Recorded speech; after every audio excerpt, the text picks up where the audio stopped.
Hi, everybody. I'm Kevin Keller, CEO of CFP Board. Thank you for being here with us. Joining me today are two distinguished CFP professionals. Dan Moyzan, Chair of the Board of Directors, is here from his office in Orlando, Florida. And here with me in Grand Rapids, Michigan, Matt, it's great to be in your conference room here. Chair-elect of the Board of Directors, Matt Borson, CFP. Thank you both for being here, Matt. You know, I often tell the staff we work for planners. They expect us to have a plan. You and I had our planning meeting for 2024, the first of many, but I think we're off to a good start. It was great. Excited about how we'll end this year and then start 2024, for sure. Absolutely. So today we'll be sharing the latest CFP Board news from our July Board of Directors meeting. We'll have updates on current and future initiatives, as well as key takeaways from our strategic discussions. And most importantly, we'll be answering your questions. But before we get started, I have a couple of quick housekeeping notes. If you experience issues with the audio, please check your Zoom and computer audio settings. Exiting and re-entering the Zoom link can also resolve these issues. We'll address as many of the questions as possible during the Q&A session at the end of the program. You can submit your questions through the Q&A function in Zoom. And if we don't get to your question today, CFP Board will follow up and provide an answer to you. Now let's go ahead and get started. Matt, as chair of the nominating committee, you have our lead story. Thank you, Kevin. It's great to be here with everybody. I am pleased to share today that Liz Miller was selected as our 2024 Board of Directors chair-elect. Liz has been on the board since 2020. She's the founder and president of Summit Place Financial Advisors. Previously, Liz was a principal owner of the investment manager Trevor, Stewart, Burton, and Jacobson in New York City. She started her career as a mergers and acquisitions analyst for the First Boston Corporation and then went on to become a portfolio manager for Oppenheimer Mutual Funds. Liz also has written the book Clutter-Free Wealth, a goal-oriented guide to gaining control of your affluence, and is a member of the editorial advisory board for Trust and Estates magazine. Liz is also a CFP professional, as well as a CFA charter holder. You know, Matt, I had the pleasure of traveling with Liz in May for our in-person Certificate Connections events in Atlanta, Charlotte, Raleigh, and Nashville. You know, her passion for the profession of financial planning is clear, particularly in mentoring young women. We look forward to her leadership. But back to you, Matt, for more about our nominating committee. Yes. So in March, the committee conducted a detailed gap analysis that helped identify some of our recruitment priorities for the Board of Directors class of 2026. So people who will start their term with the board next year.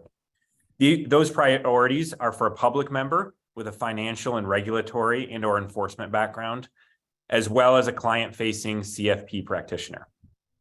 The public member search process is really important to the certification program's accreditation. Since 1995, CFP Board has been accredited by the National Commission for Certifying Agencies, or the NCCA. NCCA accreditation is the leading standard for professional certification programs. This year, the nominating committee received and scored nearly 70 candidate applications.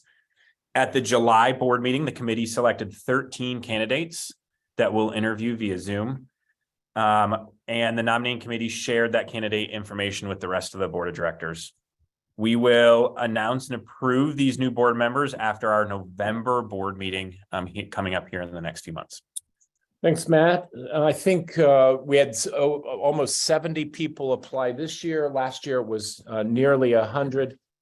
I think that such interest in board service is a sign of a healthy nonprofit, and we're honored that so many people want to lend their leadership skills. At a recent board meeting, there was also an important discussion about title protection. I'll turn it over to Dan to share some of the details about that discussion. Yeah, thank you, Kevin. I think everywhere we go, we get asked about what CFP Board thinks about title protection. We first learned that FPA was leaving the Financial Planning Coalition so they could focus on pursuing title protection last summer. And what we have said and what we will reiterate today is, there is no proposal from FPA per se at this point. They're in listening mode, gathering information. Until there is something tangible put forth, it's really hard to say that we're for or against title protection as it is conceived at this point, right? It's not a real thing quite yet. But FPA is going to come out with something at some point in time, and we want to be prepared for that. So we continue to have conversations with FPA, listening to CFP certificants around the country and preparing for different scenarios. Some other countries have tried various forms of this. So at our recent meeting, we invited Tasha Batstone, the CEO of FP Canada, and Dante DeGori, former CEO of FPA Australia, to share their experiences and learnings from the efforts in Canada and Australia. So want to share some key takeaways from that session. The motivation to pursue title protection was based on very noble goals: consumer protection, recognition of financial planning as a profession. So they came at this from a very good place, I think. But once you enter the legislative process, things can spin out of control very quickly. And that's exactly what happened in both of those countries. Powerful interests in the financial services arena have tremendous influence, very deep pockets. It takes a substantial commitment of time and financial resources to get through the legislative process. That commitment continues through the implementation phase, and it never really goes away. The cost in one jurisdiction is a concern. It adds up quickly if it's imposed in multiple jurisdictions, and the significant cost of regulation it has been passed on to CFP professionals. Title protection without government government entity enforcing it is kind of meaningless, and there's been very little enforcement in Canada in particular. And the two countries have come up with two very different scenarios. One in Canada where lots of other standards have kind of been given a stamp of approval by the government, and FP Canada does not think that that's warranted in many cases. And in Australia, the heavy hand of government has made things so onerous for practitioners that they've lost approximately 40% of their advisor base over the last few years. So those are two extreme examples of what we would hope to avoid with any efforts here in the States. Dante's final words kind of struck a chord with everyone. And he said, basically, you have title protection. That title is CFP professional. Yeah, Dan, that quote from Dante really resonated with me, that you do have title protection. It's CFP. Everything that we do, certainly at the staff level and at the direction of the board, is an effort to protect and enhance the value of the CFP marks today and into the future. Our work drives home that CFP is the standard in financial planning. The most effective role we think that we can play in advancing the recognition of financial planning and the profession is to set high standards for competency and ethics, to vigorously uphold those standards, and then to educate consumers about why they should choose a CFP professional.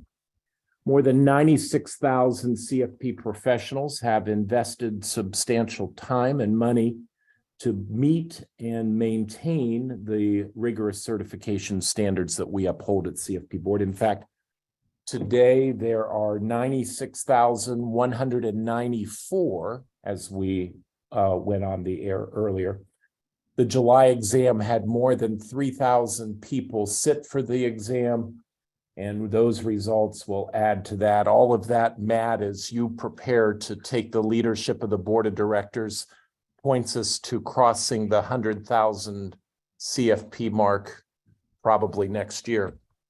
It'll be very, very exciting and a huge milestone that's taken years and really decades worth of work, and it'll be a great year. With all that people put into earning the CFP certification, though, we don't intend to allow the mark to be devalued. CFP Board's focus and energy is on the things that we can control: our competency and ethical standards, upholding the standards, and raising public awareness of the value of CFP certification. We look forward to seeing FPA's proposal when it's available. Throughout the board meeting, we also talked about the path to a vibrant and growing financial planning profession. Dan, we took some important action this past meeting. We did.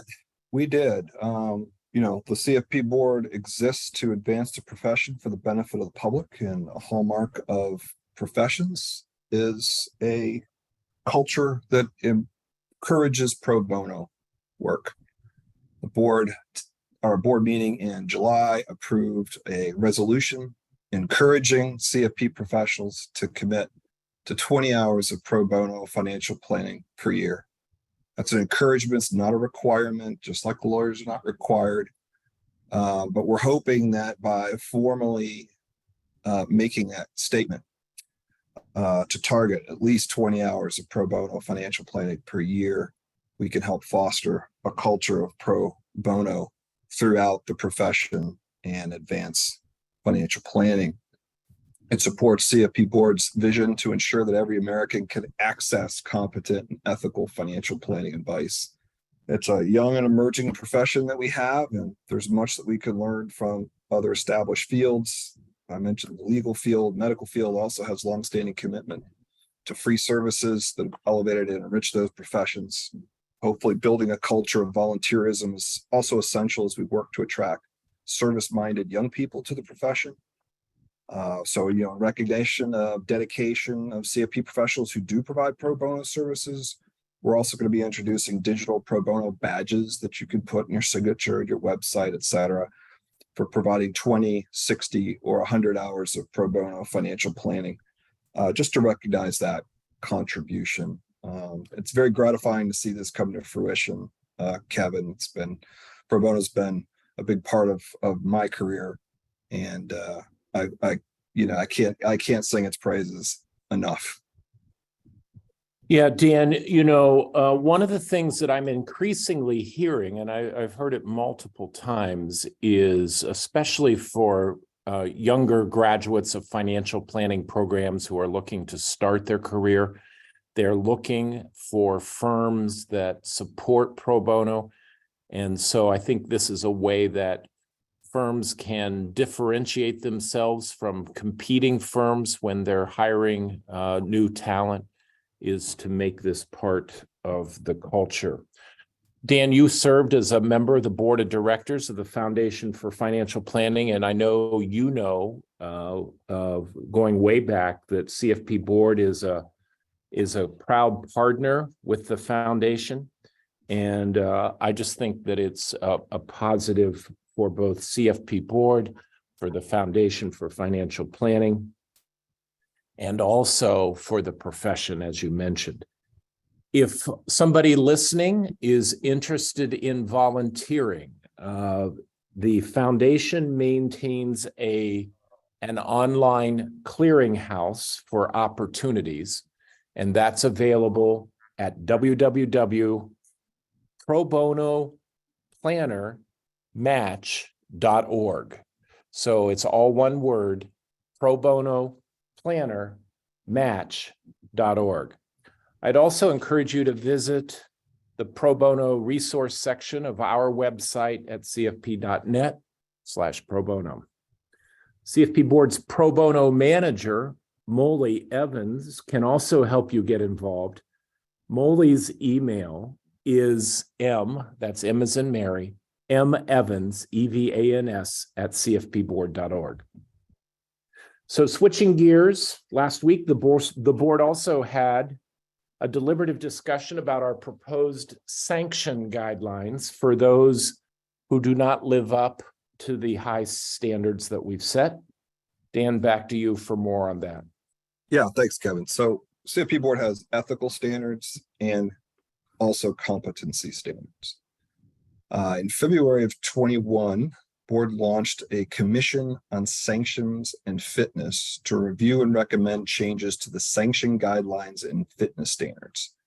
So the sanction guidelines are what the Discipline and Ethic Commission uses, the disciplinary function that the CFP Board uses as a starting point for determining what the consequence is for violating the code.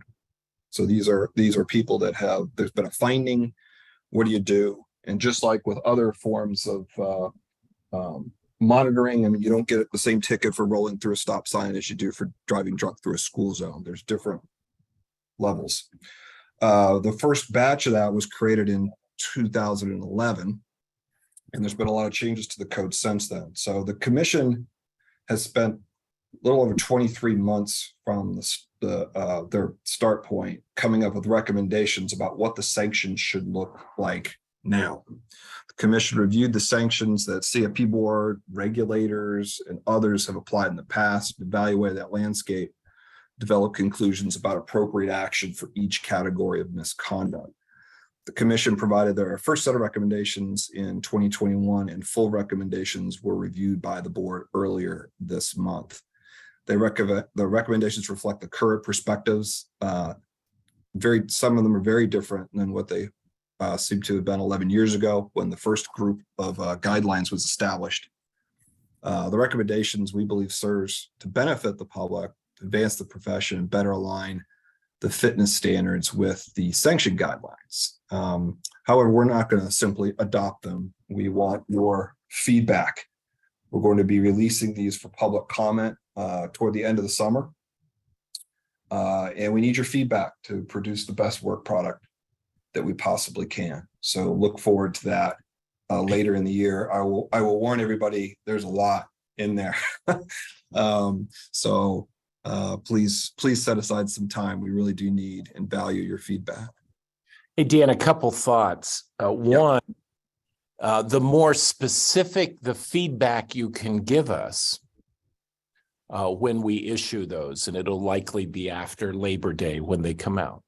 But the more specific the feedback, the more helpful it will be to the commission that's reviewing those, and will make subsequent recommendations to the board.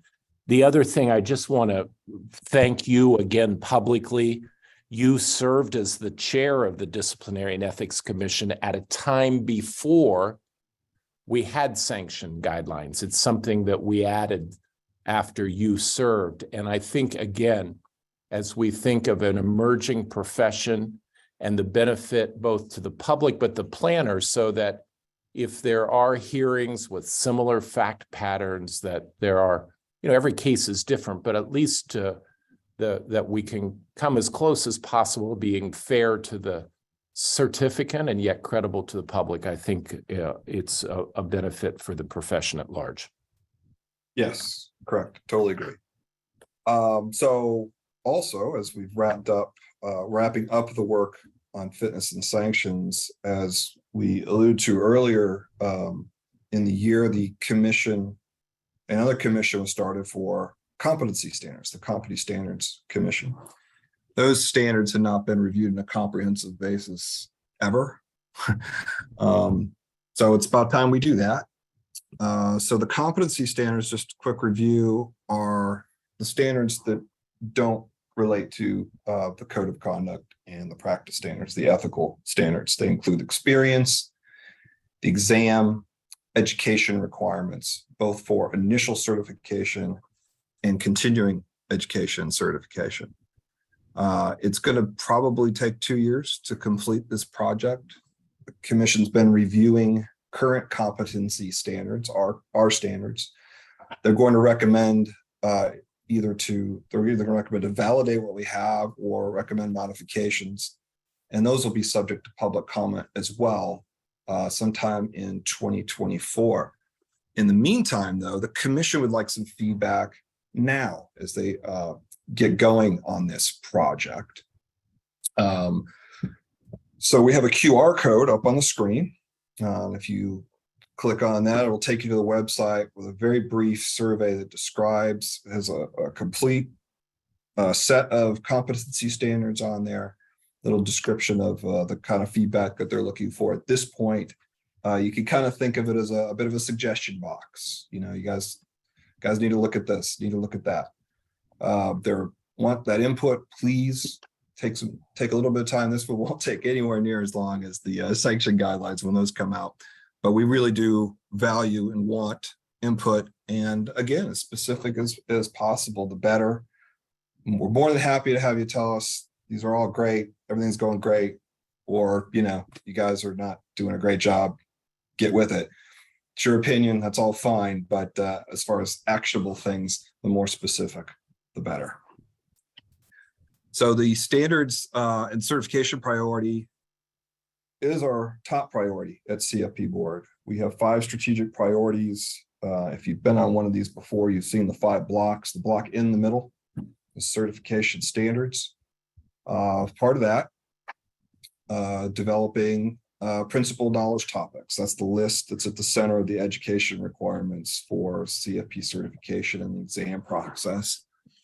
Our latest practice analysis introduced a new domain, as many of you are aware, the psychology of financial planning. And Kevin, I think, has a little bit more to share on some board offerings under that domain.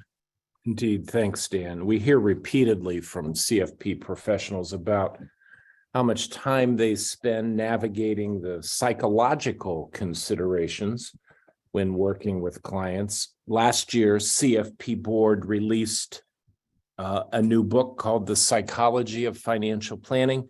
The book was designed to help financial planners at all career stages gain a better understanding of people's financial decision-making and strengthen their client relationships. Early next month, we will release a companion to that, the Psychology of Financial Planning Practitioner Resource Guide. The resource guide is designed to be digestible and practical with implementation guidance tools. The guide will be available on August 3rd with special discounted pricing starting at $55 through the month of August. There is a real need for more resources and education in this area, so we're excited to provide this tool for financial planners. Next, we'll move on to workforce. Matt will share some of the details about the pipeline and our efforts to make sure we have a sustainable workforce for the future. Thanks, Kevin. Today, as many of us know, demand for financial planning from the public has never been stronger. As more Americans are seeking the peace of mind that comes from the work that we do with working with competent and ethical financial planners, financial services firms are responding to that demand by embracing financial planning as a core service offering and expanding their financial advisor workforce. And financial planners are enjoying rewarding careers, and they're reporting to us extremely high satisfaction with that career choice. Yet, many firms are struggling to fill the financial planning positions. We believe us at CFP Board is in a unique position to bring together leaders from across the financial advice ecosystem to launch a national movement to address this critical workforce shortage issue. And one way that we're looking to do that is through an initiative focused on raising awareness of financial planning careers among college-bound students. Young people today have little awareness that financial planning is even really a career option. And so we need to generate that. We need to change that and generate awareness among younger demographics about the rewarding and in-demand careers that CFP professionals enjoy. While awareness of financial planning careers is low, we are finding messages that are really resonating with these groups. For instance, when we provided brief information about the financial planning profession to parents of college-bound kids, they understood it. And they quickly recognized financial planning's value as a potential career option for their children. Through our research, we're identifying and validating key messages that generate positive perceptions of financial planning careers and lead students to pursue financial planning degrees at their universities. We are very excited about this initiative, which has great potential to strengthen the financial planning workforce. It will also provide great value for financial planning educators, as well as new talent for your practices. These new programs will supplement our existing programs that are already having an impact, including our mentorship program, Career Center, and the Career Path Guides. I'll turn it back to Kevin to share more about our workforce and talent pipeline initiatives. Matt, the vision is that we build a collaborative, almost STEM-like movement to generate awareness among high school, college students, recent college grads, and career changers. This means engaging people, though, where they are.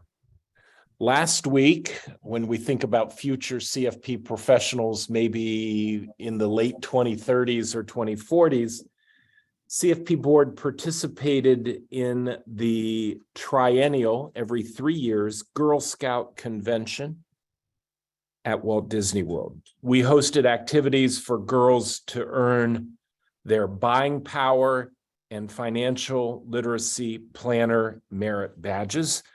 And there was also a live action board game that simulated real world financial challenges and highlighted the role that a CFP professional can play in helping people reach those goals. The booth at the Girl Scouts Convention is just one component of our future workforce initiative. Matt, the social media pictures with 2 little girls at home, you had to put a smile on your face. They were great. The initiative is a multi-year program. It's designed to create a national movement. There are more partnerships and sponsorships, activities and training in our future as we work to draw younger and more diverse populations into the profession. So that is an exciting initiative that we have underway at CFP Board. Dan, back to you. Thank you, Kevin. One initiative that we've got to help in this area that's bearing some fruit, it's our scholarship program.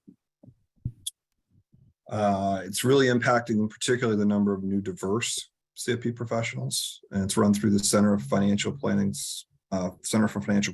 Center's first scholarship program was established in 2016.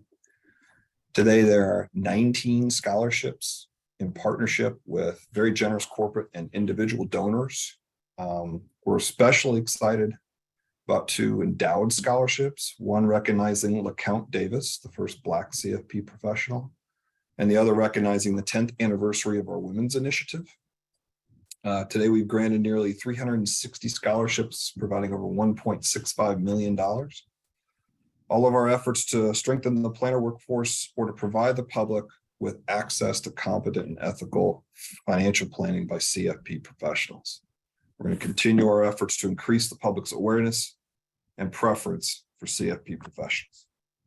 Hey, Dan, as I think about this, so many CFP professionals have had long and successful careers and feel an obligation, many of them, to give back to the profession. If you want to talk to us at CFP Board about creating an endowed scholarship, or you feel moved and motivated to support our LeCount Davis Scholarship or our WIN Scholarship, which is the Women's Initiative, supporting young women in the profession, give us a call, because we'd be happy to talk to you about it. I think it's a way an individual can make a meaningful contribution to the profession and give back. So we'd be happy to talk to you. A number of other current initiatives that are having an impact on our workforce priority are being led by CFP Board's Center for Financial Planning. The center's programs are having a positive impact on really all of our priorities, but especially workforce and access. These programs are helping to strengthen the talent pipeline, which is essential to cultivating a quality and sustainable workforce. And they're also achieving success in advancing diversity and inclusion. Matt will now share some of the details about diversity in the profession. Today, according to the Bureau of Labor Statistics, only 7.3% of all financial advisors are Black, compared to the more than 13% of the US population. We believe that gap is likely to increase as the US moves towards a population where people of color are the majority, which is expected by some estimates as soon as 2045. At the end of 2022, the number of CFP professionals reached an all-time high of more than 95,000, an increase of 3.4% over 2021. We welcomed 5,214 new CFP professionals in 2022. That's awesome. And of those certificates, over 55% of them were under the age of 35. This class was the most diverse in CFP Board's history, with all-time highs of women and racially and ethnically diverse new CFP professionals. The number of women CFP professionals increased by 4.4% over 2021, and the growth rate for racially and ethnically diverse CFP professionals was 8.5%, which is 2.5 times the overall growth rate of CFP professionals. An awesome accomplishment. So while there remains work to be done to achieve a more diverse and inclusive profession, we are making important progress. And I'll turn it over to Kevin to share some more details about CFP Board's upcoming Diversity Summit. Thanks, Matt. I want you to mark your calendars for our 6th annual Diversity Summit on November 9th. And it's right across from Reagan National Airport at the Renaissance Capitol View Hotel in Arlington. We expect more than 350 leaders from across financial services firms, academic institutions, think tanks, financial planning practitioners, and students at this coming Diversity Summit. Our theme for this year is Inclusion 360, with a focus on actionable solutions to advance diversity, equity, and inclusion in financial planning. I'm excited that Michelle Singletary, who is the Washington Post's personal finance columnist, will play a key role at the event. We hope you'll join us, be a part of the dialogue as we work to promote and advance diversity, equity, and inclusion in the financial planning profession. Dan has an update now on our public awareness campaign. Yeah, so this year we rolled out a new advertising campaign with the tagline, "It's Gotta Be a CFP." The bulk of the campaign spend was in the spring, right after tax season, when finances are top of mind for our target audience. And there's elements to the campaign besides TV ads, to search engine marketing, social media advertising that will continue throughout the year. Kevin's going to share more about the campaign and its performance, but anecdotally, I can tell you it's been pretty well received by the CFP community. I kind of like the ad, a little different approach than we've used in the past, and it seems to be paying off. Kevin? Yeah, well, Dan, part of the reason the ad's different is because with the change in our corporate structure and creating the C6, we could be a little more directive. You know, just "it's got to be a CFP" tagline is the kind of thing that would likely not have been possible. We've had significant success with the new campaign. The target audience has largely remained the same, and that's essentially people 35 to 64, educated, employed, or recently retired, minimum household income of $125,000, and investable assets of $100,000 to $1 million. We recognize CFP professionals all have different target audience, but that seems to be the sweet spot for the campaign. They've also met a certain mindset, if you will, that make them predisposed to working with a financial advisor. You all know that when a DIY, a do-it-yourselfer walks in your office, you know pretty quickly. Well, we've sought to quantify that and make sure that we're spending our marketing dollars on programs and places that have more people that have a mindset willing to work with an advisor. In 2011, when we first started the campaign, unaided awareness of CFP certification was at 17%. That means that only 17% of your most relevant prospects could bring to mind CFP certification without some sort of prompting. In 2022, that number increased to a solid 32%, which is significant when compared across industry and for the size of the campaign budget that we have. Total awareness, which is a measure of both the unaided plus the aided, increased over 10% over the last year.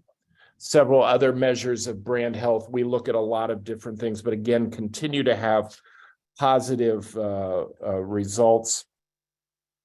Increasing total awareness and preference for a CFP have been the primary goals of the campaign here in 2023, and they continue to trend up as well.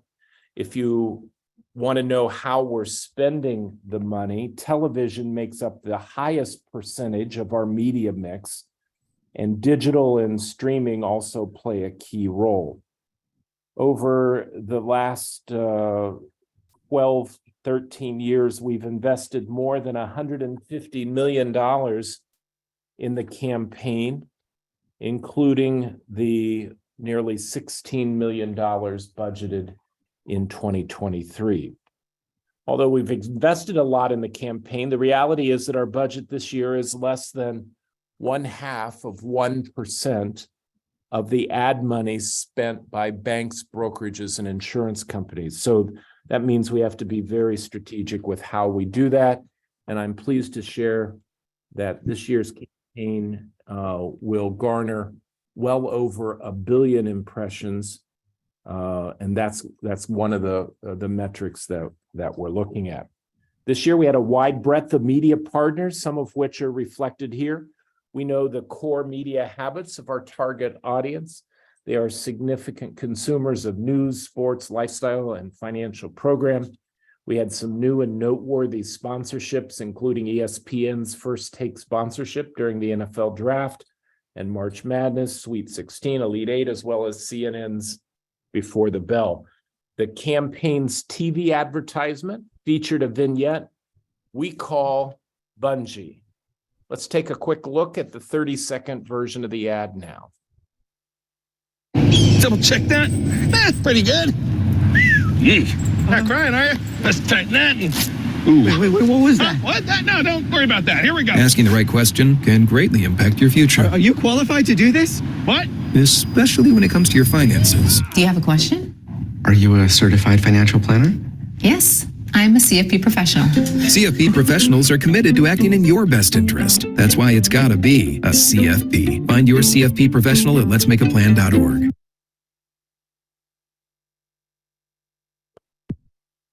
So we've covered a lot, Matt, Dan. I think this is the fun part. We'll go to the questions now that have come in. If we don't get to your question, we'll follow up, but we've got about 20 minutes, and let's jump right in. I'll start out, first of all, with a question from Anjali. She asked, as a recently certified CFP professional, what should I be doing to maximize my certified status? Dan, I think you probably are best to answer that one. All right. Well, first, congratulations. That's awesome. Very happy to have you a CFP professional. It's fantastic. There's a section on the CFP Board website under Career and Growth that includes several tools and resources that you can use to highlight your certification, help you market yourself to new clients and firms. We provide a free digital certificate for your CFP certification that you can access in your CFP Board account dashboard. You can share the certificate on LinkedIn, add it to your email signature, embed it on the website, that kind of thing. We also strongly encourage you to add CFP after your name and your LinkedIn profile. Your profile on Let's Make a Plan is also, the Let's Make a Plan website is also a great way to increase your visibility a little bit. Make sure to complete your profile, the profile information in your CFP board account, and check off that you'd like to be included in the Find the CFP Professional search tool on the Let's Make a Plan website. CFP board also encourages membership in membership associations, FPA, NAPFA, Quad A, etc. That's applicable to how you practice. I personally have benefited my entire career from being members of all those associations. So you get a lot of great ideas, great networking to help you advance your career. Hey, Dan, before we go, a question just popped up from Howard. He asked, when discussing encouragement of CFPs to provide pro bono services, did we consider the initiatives of so many FPA members and chapters that help carry that out? Absolutely.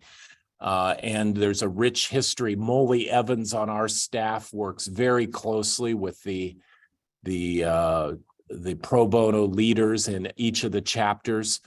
FPA represents about 14% of the CFP professionals. And what I would say what's so exciting about this is the action that the board took at the last meeting was that we're introducing this concept, I think, well beyond the FPA chapters, and so we hope others will get involved too. Matt, here's one from you, from a new CFP professional. Maria writes, I've obtained my CFP certification back in March, and I'm interested in connecting with other CFP professionals. I'm always looking for opportunities to learn more in this complex field. What do you recommend for Maria? First off, congratulations, Maria. That's awesome. Dan just mentioned a couple of things briefly there. So the professions membership organizations, including the Financial Planning Association, or FPA, as well as the National Association of Personal Financial Advisors, what we reference as NAPFA. They both provide awesome opportunities for networking and connections in your local area, as well as nationally. We'd also encourage you, as we talked about a couple of times, to get involved with pro bono service in your community alongside other CFP professionals. Kevin kind of gave this out earlier in the webinar, but you can visit the Foundation for Financial Planning's website, ffpprobono.org, to learn more about pro bono opportunities, as well as CE eligible training sessions to help prepare you for pro bono services. So that's awesome. Congratulations. And there's a lot of great ways to get involved with a lot of other CFPs who are great and are there to help. William Hagan, this pro bono seems to capture the imagination of a lot of people. William Hagan asks, can a retired CFP participate in pro bono work? We have a status. For years when I came, people were asking for some kind of status to maintain their connection with the profession. That's why a few years ago we created the CFP Board Emeritus status. And one of the things that we encourage those folks to do is to participate in pro bono. If you want to know more about that, you can just Google CFP Board Emeritus. One other quick question here. Allison asks, how was the 20 hours of pro bono determined? Many of us volunteer our time in many ways, like on investment committees, on nonprofits. That does not seem to count, she says. Also, if you are going to track hours, the system needs to have a line item entry, not just a yearly total. We'll take that under consideration. Look, the Foundation for Financial Planning, Dan, you probably have a better sense of this. My understanding is they have a fairly narrow definition providing one-on-one, is it not? Or have they broadened that out? That's been the focus. Yeah, one-on-one. I would certainly not discourage you from doing other stuff by any stretch of the imagination. But that has been the focus of the foundation, is to connect planners with individuals in underserved, underrepresented communities one-on-one. So the 20 hours actually is the average number of hours reported by CFPs who have reported hours. It also jives well with the recommendation from Florida Bar, for instance, recommends their attorneys do 20 hours a year. Yeah, so, and candidly, our definition and the way we think about it when you report hours is not, is broader, and we would hope that we think that CFP professionals play such a valuable role in their communities by contributing pro bono work and volunteer work. We hope that you would include activities like serving on committees and nonprofits as well. Yeah, one more thing about that, Kevin, I just want to throw in there. The resolution also, even though we have no control over what any firm does, there is an encouragement in there for firms to make the time to allow their people to go do pro bono. Yep. I'll take this next one. McPhee, I think is how it's pronounced. Are there any new resources or tools that CFP Board has developed to support CFP professionals in their practice? The answer is yes. I think I already talked about the Psychology of Financial Planning, the Practitioner Resource Guide that comes out. Special price available through the month of August. So more information about that on our website. A number of other areas, though. We will hold our 7th annual academic research colloquium for financial planning and related disciplines. That's December 7th and 8th. So we've got a number of things on the schedule coming up. Dan, Ann says, I'm basically retired and haven't been practicing planning since 2006. Have we considered a retirement status? I think asked and answered, but what else? Do you have anything else to add? Yeah, no, isn't that great? Staying connected with the CFP community. I think that's fantastic. And the only thing I'd say about it is the emeritus status is for people who've held the CFP certification for 25 years or more and who are no longer practicing. So it sounds like you would fit that description. It's for a reduced fee. You don't have continuing education requirements, but that's also why you have to be fully retired to use the status. It's not a, end around for people that have been certified a long time to get out of CE and pay a lower fee. You have to actually be out of practice entirely. It's and the specific website is cfp.net/emeritus. Thank you. Matt, we have a couple questions about competency standards.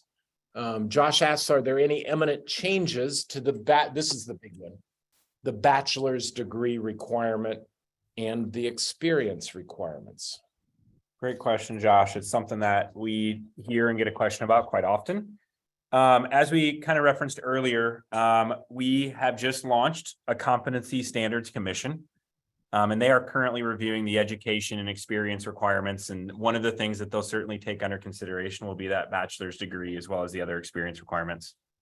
There are certainly strong and sometimes differing opinions on some elements of the competency standards, and the commission will be validating or recommending changes to each of those standards.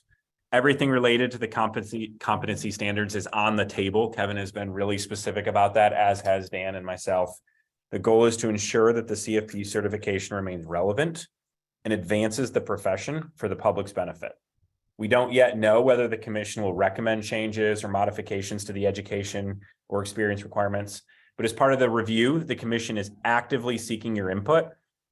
We gave a QR code a couple slides ago, but we'll be able to put that QR code again. Perfect. Good job.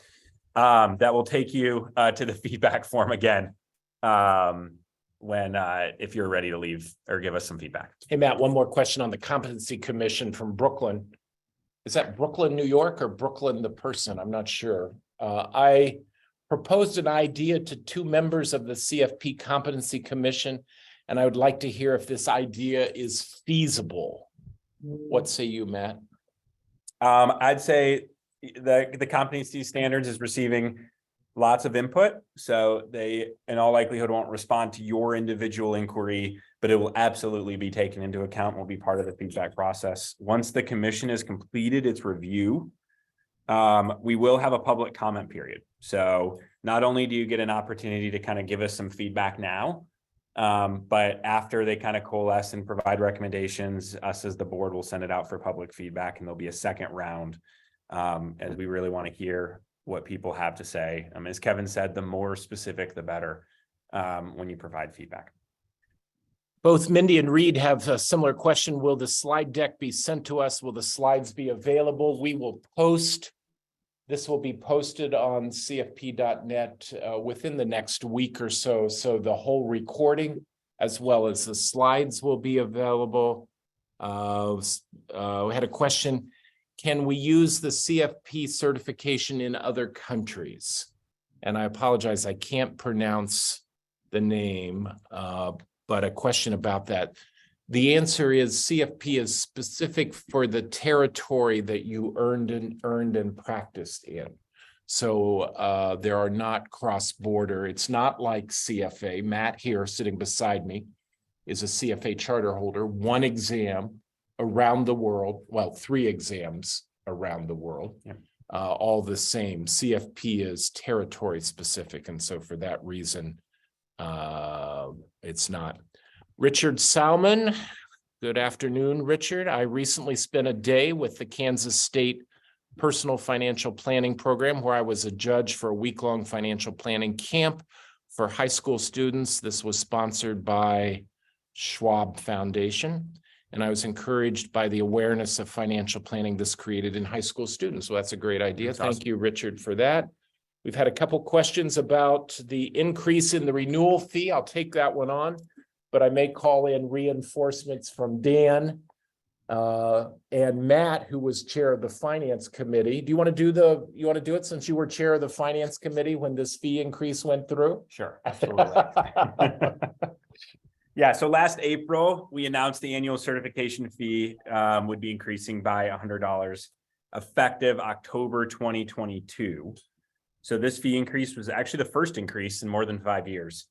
As part of that announcement, we shared how that additional $100 would be invested. I'll quick run down it here again, just for reference. So $15 went to the public awareness campaign. We just watched some of the fruit of that. This was the first increase of the certification fee funding for the campaign since its launch, actually back in 2011. $35 went to the workforce development. We touched on that earlier, to support a national initiative to promote financial planning careers to college-bound students.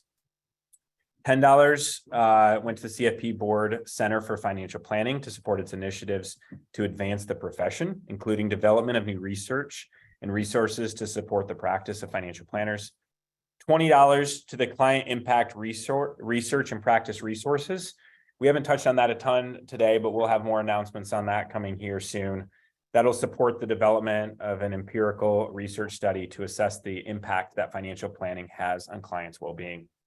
And then $20 to enforcement to safeguard the integrity of the CFP certification marks through CFP Board's work to uphold the code and standards. As Dan started off the webinar saying, that is still core to what we do. We have the 5 blocks, but that standards and certification is in the middle. That is intentional. That is still core as from what we do here at CFP Board. Dan, we're coming up to the top of the hour. I think this will be one of the last questions. Miranda writes, I recently heard that Oregon schools will require a personal finance course to graduate from high school. Does CFP Board have any plans to collaborate and or develop a personal finance education curriculum suitable for secondary grades? Okay. Well, we support the movement around the country to require a personal finance course for high school students. I think we've all seen the effects of financial illiteracy. It's not good for the country. It's not good for the kids either. I understand right around 22 states require a standalone personal finance course for all high schoolers. That's up from about 4 years ago. Has not been implemented in all those states, but implementation's in progress. I have a great appreciation that so many CFP professionals are involved in the effort at the state level to get these requirements in place. My business partner and a former board member at CFP Board, Charlie Fitzgerald, was a big part of getting this requirement in the Florida schools down here. And so many others have been involved as well. At this particular time, CFP Board does not intend to get into the personal finance curriculum business. There are many nonprofits and groups out there that have been doing this work for many years, and they have an expertise that we just do not have. It's not specific enough to our strategic priorities to warrant the investment, but we do expect to be able to help CFP professionals have a presence in the classroom, similar to what Richard mentioned with K-State.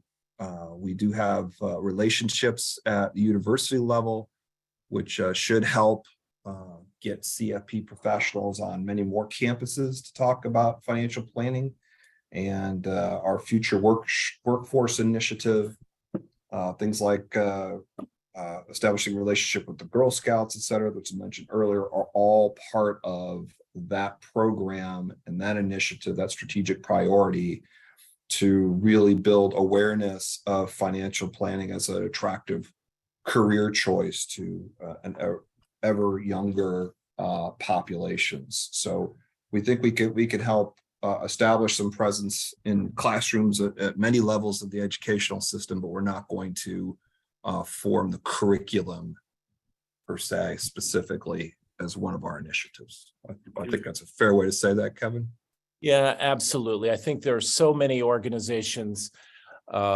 We obviously value the work that they're doing and we want to be supportive, but we stay focused on financial planning. We're almost out of time today. I want to thank the executive producer of this event here from our CFP Board communications staff, Lynn McNutt. Before we wrap up, I'd like to encourage everyone to connect with me on LinkedIn if you're not already connected, so that we can continue these conversations. It's also where we release periodic information that's important to the profession. Thank you for taking time with us today. Thank you, CFP Board Chair Dan Moyzan and Chair-elect Matt Borson, for your leadership and engagement. Dan? Yes, thank you, Kevin. Thank you all for attending. Mostly, thank you for the work that you do with clients each and every day. None of this matters if clients don't get what they are promised. So I appreciate each and every one of our certificates who on a daily basis help Americans make better decisions. And I thank you for your support of the marks. And it's been a pleasure to chat with you today. I hope to see you in person soon. Yeah, and Dan, I'd add, we're just really excited about the future and all the CFP Board initiatives that are really advancing this profession. We're grateful to everyone who shared their time, energy, and support of those initiatives. So we thank everyone for that, and thank you for joining us today on the call. Yeah, so from beautiful Grand Rapids, Michigan, thank you all for joining us. This program is adjourned.